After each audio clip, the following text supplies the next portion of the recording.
Why is the Nissan Qashqai like Christopher Columbus? Well, it's because people think he was the first, like they did with Christopher Columbus. They thought he was the first one to the Americas. He wasn't. People think that this was the first family SUV. Wasn't. Do you know what car it was? First family crossover SUV? If you do, let me know in the comments below. See if you get it right. Anyway, what this could well be though is the most important new car to be launched in 2021 because it's so popular here in the UK. Now in this video, I'm going to show you what's good about it, what's not good about, but what's not so good about it. See what's not good about this video, it's this blooming useless presenter. I'm going to talk you around the design, the interior, the technology, take it for a drive, see what it's like. Anyway, I'm Matt Watson and you're watching CarWow. Buying a new car? Then head to CarWow and my team will help you find your next car at a fair price. CarWow, your one-stop car buying comparison site. Let's start off this video by talking about the price. I'm going to go to CarWow to see what it is. Oh look, there's the price range there. Starts from just under £27,000. Though you can save an average of £3,400 off one buy through CarWow. Now if you want to do that for this or any car, just click on the pop-out banner up there to go to CarWow. We've also got a new service where we can help you sell your car. So even if you're not buying a new car, you can just input the details of the car you want to sell, upload some photos, and you'll get 5 offers back on your car from trusted dealers. Then you can pick which one you want to go for and they'll give you the money and take your car away. Or you can just choose not to do that at all. It's all free anyway. Check it out. In fact, if you want to do it at a later date, just simply Google "Help Me CarWow" and my team and I will help you with that or help you choose your ideal new car. We can do it all. I'm going to talk you through the design of this car now, and I'm going to try and do it like a car designer would, like really explain the finer details and why we've got all these different shapes and stuff. So here goes. From the back, the Qashqai, it looks like this. The side, it's like that. There, it's the side. It's the front. It's like that. It's got these mirrors on it. Oh my God, I'm looking old. Yeah, there you go. It's good, eh? Actually, I quite like the look of this car. It's evolved, looks modern, but it's still recognisable as a Qashqai, don't you think? What do you think of it? Let me know in the comments below. Here on the inside, the new Qashqai is less recognisable. If it didn't have that Nissan badge there, I probably wouldn't know. The old car was like dull. This one is much more interesting. Look at the design of the dash. There's a lot of things going on. You could say there's a little bit too much, but it feels noticeably more upmarket than before. Well, that's so long as you have one of the higher specification models like this car is. So I've got like stitched leather on the dash. I mean, how premium is that? Squidgy there, soft there, more stitched leather here. Nice squidgy yielding bits for your elbows. This interesting material here, which I think is supposedly inspired by Japanese craftwork wood stuff. Yeah, it's just press release nonsense. But it does all look pretty interesting. Also, Nissan has spent a lot of time finessing the tactile feeling that you get from the buttons. So, oh, the climate controls have a really nice, solid, damp feeling. The spring back on these buttons when you press them and release them is nice. These click through with a satisfying ting, ting, ting. What am I going on about? Anyway, everything that you press does feel solid, nice, and expensive-y feeling, which is good. What's not so good though is the infotainment system. You see, on the entry-level car, you don't actually get one. You just get like a radio. Then as you move up, you get a touchscreen with 8 inches. Because this is the most expensive car, you then get this 9-inch screen, and the screen is actually quite nice. A little laggy maybe, but it's easier to use and you can quickly whiz through different menus and stuff like that. And you can get Apple CarPlay and Android Auto, and as you move up the range, you actually have wireless Apple CarPlay. And high spec cars also get a digital driver's display, which is pretty nice, clear, easy to use, and you can go through different functions and stuff like that. So it's quite handy. In terms of the actual seating position, it's good. You sit quite high up, but there is plenty of adjustment in the seat if you want to go a bit lower, and it'll go quite a way if you need to go higher. When's it going to stop? There we go. Yeah, it's good if you're small. Obviously, there's lots of adjustment in the steering wheel as well. Look at that multitasking as this goes down. Practicality is all right as well. Look, you've got some cup holders there. You've got some space under there with a USB port there and a USB-C, so you can choose depending on how old your mobile phone is. This car has a wireless charging pad there, and you can fit bigger phones like my Samsung Galaxy S20 Ultra. That'll fit even in its protective case. And of course, look, we've got some biggish door bins here. There's a bottle. Wrong brand. Yeah, you fit a big bottle in there, no problem at all. Yeah, it's all very nice in here. The only thing that's a bit weird is the design of this. That just reminds me of a stereo my dad had in the late 70s. Show my age now, but can you see that look? It looks like an old-fashioned stereo, that. This new Qashqai has 20mm more knee room than the old one. As a result, it does feel more roomy back here. So I've got that seat in front in my driving position. I'm 179 centimetres tall, and look how much knee room I've got. Also, despite this car having the panoramic glass roof, which does eat into headspace a bit, I've still got loads of headroom, so people over 6 foot tall will be fine in the back of this car without a doubt. And these seats are really comfy as well. It's good. And yeah, there's a bit of a hump in the floor, but it's not too big, and the centre seat seems all right, so you are going to be able to carry 3 people in the back. Bit of a squeeze, but it's not going to be awful. If you look down here, you'll see there's 2 choices yet again of connectivity. You've got an old school USB port there, then the new USB-C, so you don't need to go with multiple cables. Don't worry about that. Don't worry about having somewhere to store your iPad, because they'll fit in these little pockets on the seat backs. There's also a place for your drink there, look. Nice big door bin. Lovely jubbly. And look, you can see the quality extends back here in this particular model. More leathery stitchinginess. Oh, if you've got a baby, it's quite easy to fit a child seat, because look at this. The doors open really wide, almost 90 degrees actually. So you can fit a big bulky seat in here, and because there's enough room, you can fit it quite easily without having to move the front passenger seat forward. One slight issue is that though, look, I hate these removable ISOFIX covers because you just lose them. Well, I lose them. That's it, that's all you need to know about the back. Ah! The fly's liking it. Yes, yes, Mr. Fly, do you like it? Go on, piss off. Wait, piss off. What you... Oh, he got out of there quick, smart. Let's move on to the boot. So for the first time, you can now get the Qashqai with an automated tailgate. Tell you what, this car is packed full of premium car features, I can tell you. And then look at this, right? Boot space, 503 litres. So it's 70 litres more than the old Qashqai, which is really impressive. And it's a big, useful square shape. There's no load lip either in this particular model. So you can slide things in and out. Dead easy, like that. Look at that. What is this? Some kind of car cover. Anyway, you can also get it with this false floor, which is configurable. And underneath it, you can fit the parcel shelf. I haven't done this for a while, sorry Nissan. It's just carwow rules. Yeah, look at this, you can divide this up as you want like that to stop things like sliding around. It's all pretty useful. I'm not sure what I'm doing with that bit, but you get the general idea, or you can just remove all of that entirely actually. And then you have this huge space. And there's some other useful features like things that you can hang stuff off, 12-volt socket, tethering points. And then when you fold down the rear seats, look at this. Oh, you got even more space. Oh, they're spring-loaded. Look at that. Oh, I need to show you that it's a continuous flat floor down now, so I've got to go get the bits I've just chucked back. Bear with me.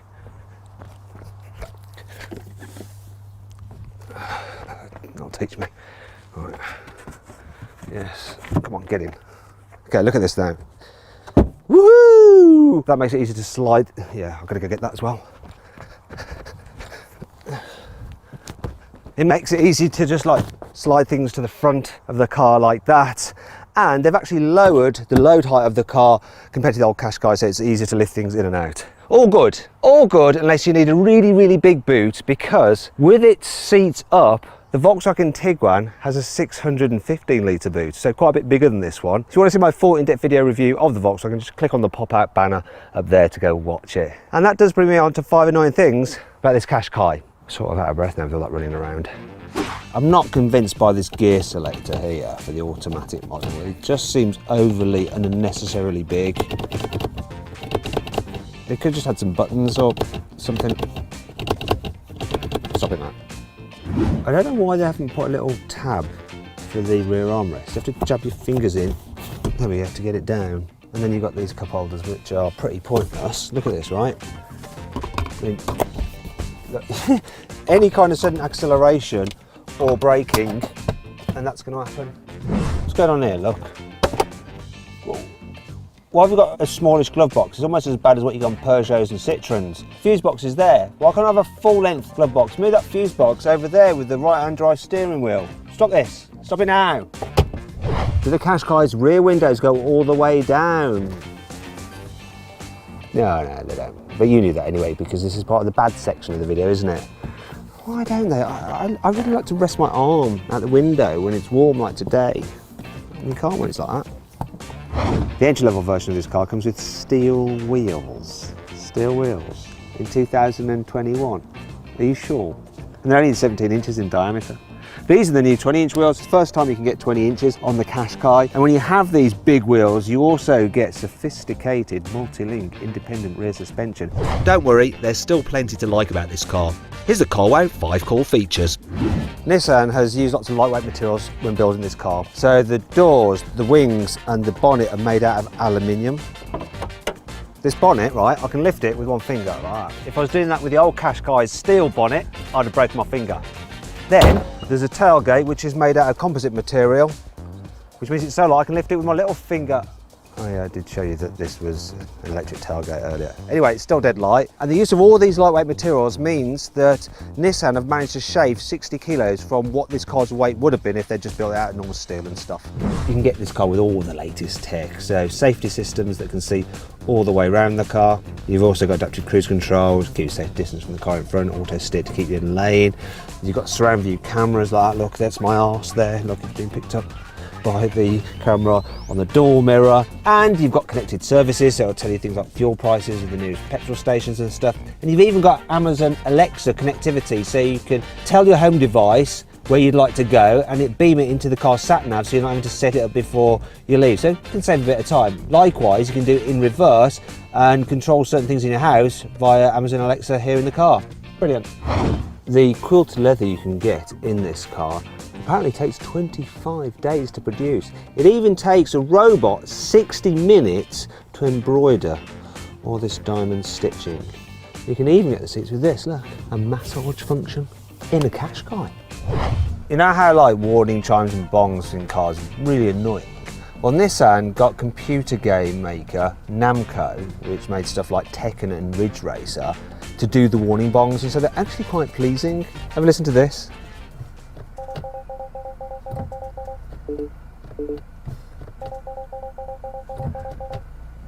That's me doing 2 warning sounds. One for having the door open with the car in drive, and then one when I'll lift off and put it into drive without my foot on the brake.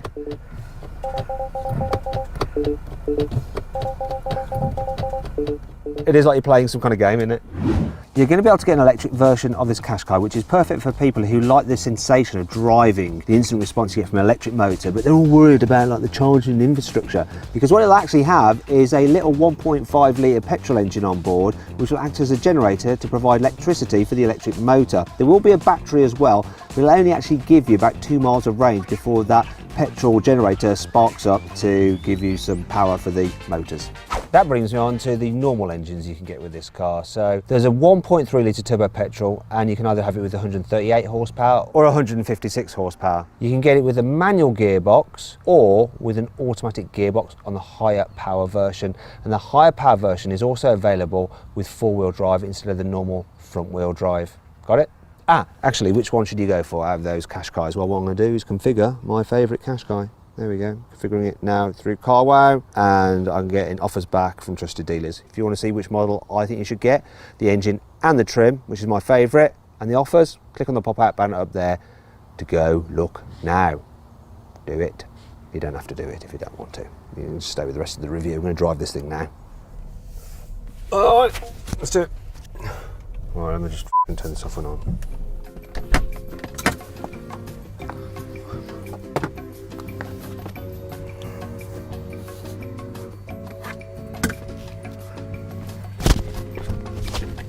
Ow.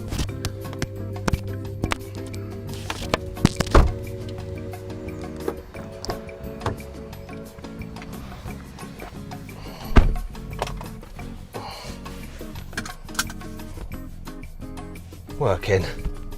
Card lost the plot. Sound like gearbox fault and stuff. Classic. Reset. Turn it off and on again. Modern cars are basically computers, aren't they? Now I can take it for a drive. Let's start off with what this car's like at low speed. So, yeah, it's easy. Steering is nice and light, very light actually. I've got the automatic gearbox, so I don't really have to worry about changing gears, it's good. Brakes, smooth, progressive, not grabby. Then there's a turning circle. It's 11.5 meters, which is pretty good. Just get out of here. I wonder if I can go 2 of us at once below the barrier. Will this end up badly? I don't know. No, we're fine. This is real world testing, people. Oh yeah. Now I'm going to try and find some bumps in the road to check out the suspension. 20-inch alloy wheels, do they affect the ride quality? Is the car still comfortable? Actually, is it easy to manoeuvre. Oh, I thought they were going to hit my wing mirror. The visibility is pretty good, and out the wing mirror, but that was a bit scary. And again, oh my God, here we go. These people are braver than me. Anyhow, yeah, the suspension is very, very good. Bit of a bump there, and yeah, just dealt with it. Oh God, this guy's going quickly. Classic Mercedes driver. Oh, that's one thing I've just noticed. When you're going slow and you put your foot down, you have to wait for a second until the engine picks up and then takes off, which is a bit annoying, I'd imagine, when you're pulling out of junctions. In terms of the performance, it's adequate, if not exactly rapid. Now, if you heard that beeping sound, that was the safety system recognising that I was getting too close to the car in front then. It was going to auto brake if I didn't back off. Generally though, easy car to drive in town, this. Just, yeah, that throttle response could just do with being a bit better. And this is the more powerful engine as well. I think you're definitely going to need this more powerful engine if you want the best performance out of this car, and you're definitely going to need it if you want the automatic gearbox, because you can't get it with the less powerful engine. And you're going to need it if you want to tow, because the automatic has a higher towing limit. It's 1.8 tons, but then you also need the four-wheel drive. Oh gosh, yeah. Nissan says they have tried to make this car a bit more sporty to drive than the previous Qashqai. I haven't really got ideal roads to test it, but let's see what it goes around this roundabout like. Come on, people. So the steering, it just feels a little bit rubbery, a bit overly light. I can put the car into sports mode, adds a bit of weight, but it still feels artificial. At least the car doesn't lean that much, but fun? No, I don't see this as being a particularly fun car. I'd say that something like a Toyota CHR has the edge when it comes to a sporty drive over this.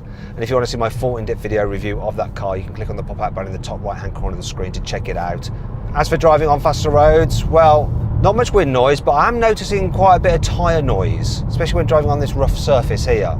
The engine as well can be a little bit when you rev it. Don't know if you can hear that. So not the most relaxing, but not terrible either. While we're at it, let's just check out the response of the gearbox and the engine. So there's a little gap here. I'm going to try and suddenly overtake. See if I can do it without getting flashed by this van driver. Yeah, just about.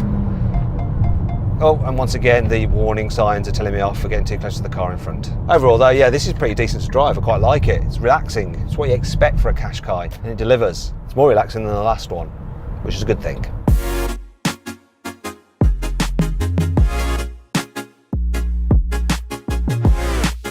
So then, what's my final verdict on the new Nissan Qashqai? Should you avoid it? Should you consider it? Should you shortlist it? Or should you just go right ahead and buy it? Well, I reckon you should shortlist the Qashqai. It really is a good all-round family-friendly SUV. Plus the door mirrors are really big, so you can lean on them like this. It's good, I like that. If you enjoyed the video, why not give it a like? If you didn't, why are you even here? You should have clicked out ages ago, surely.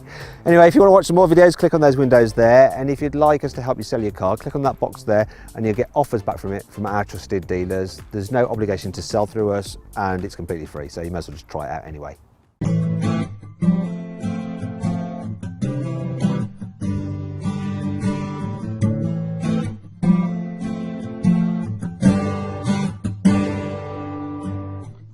Though at the first sight I never believed. When I saw you for the first time, I changed my mind. Your eyes and your smile are a fantasy. I need